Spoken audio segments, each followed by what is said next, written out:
पंचायतों को तो मिलना चाहिए। पंचायतों चलो चलो बोलो। पंचायतों को पंचायतों को पंचायतों को पंचायतों को डीएम रियासी रेत बजरी का रेट रेत बजरी का रेट रेत बजरी का रेट खनन माफिया के खिलाफ तख्त बदल दो, ताज बदल दो, तख्त बदल दो, ताज बदल दो। खनन माफिया के खिलाफ खनन माफिया के खिलाफ तुम्हारे से मेरी आवाज ज्यादा क्या पावर है आपके अंदर? खनन माफिया के खिलाफ तख्त बदल दो, ताज बदल दो, तख्त बदल दो, ताज बदल दो। खनन माफिया के खिलाफ खनन माफिया के खिलाफ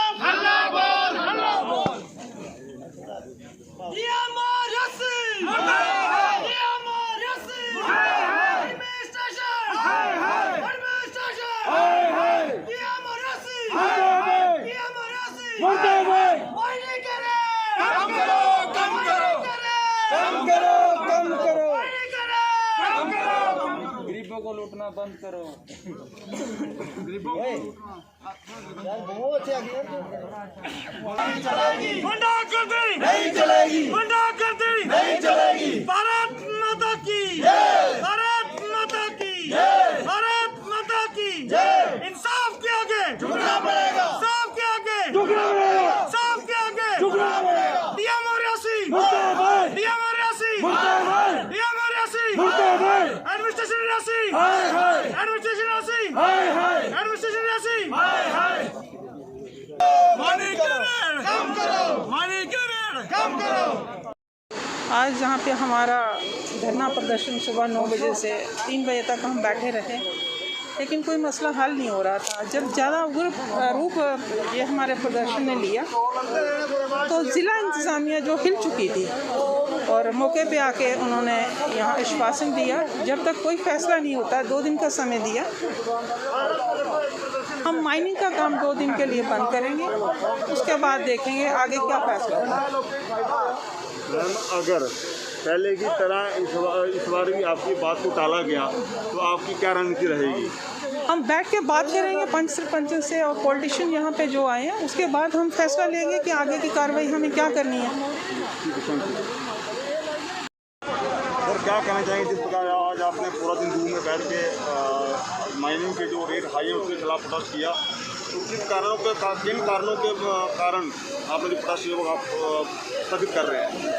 जो हमारा धरना प्रदर्शन हुआ उसमें एडमिनिस्ट्रेशन ने संज्ञान लिया। हमारे पास नायब तहसीलदार आए और SHO साहब, उन्होंने कहा है ऊपर से हमें आदेश है कि आप उठा दें, हम बात करेंगे।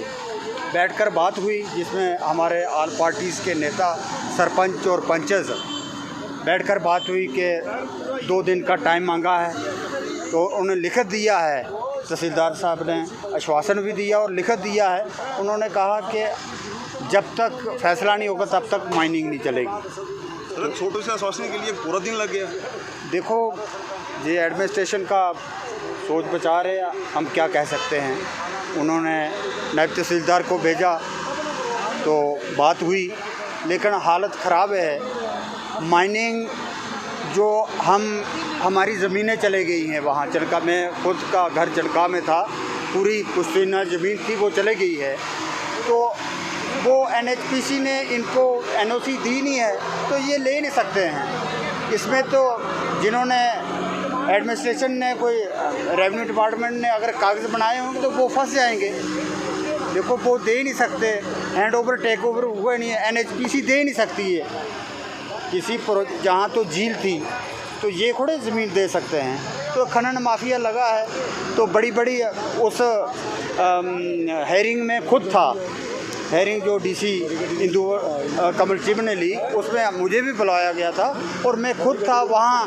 वो जो टेक्निकल इंजीनियर था उसने कहा, मैडम ने पूछा था उनको, उन्होंने कहा था कि यहाँ छोटी जेसीबी लगेगी। आज मेरे मीडिया बंधुओं से मैं अपील करूँगा, आप जाएं और देखें, वहाँ ट्राउट मछली फिशरीज़ का एरिया है। यहाँ ये हमारा जो पार्क फिशरीज़ प्रोजेक्ट बना है 1990 में बना है, अरबों रुपए लगे हैं। यहाँ बहुत बड़े बड़े एडवाइज़र गवर्नर आए, शानू के पहले वहाँ गवर्नर आए और ये वो टूरिस्ट स्पॉट बना। आज आपके जो संगठन के कार्यकर्ता हैं उनके द्वारा क्या फैसला लिया कि आपकी आगे की रणनीति क्या होगी? अगली रणनीति ये होगी कि 2 दिन के अंदर इन्होंने गरीब आवाम के हक़ में फ़ैसला नहीं किया तो हमारा धरना प्रदर्शन दोबारा शुरू होगा।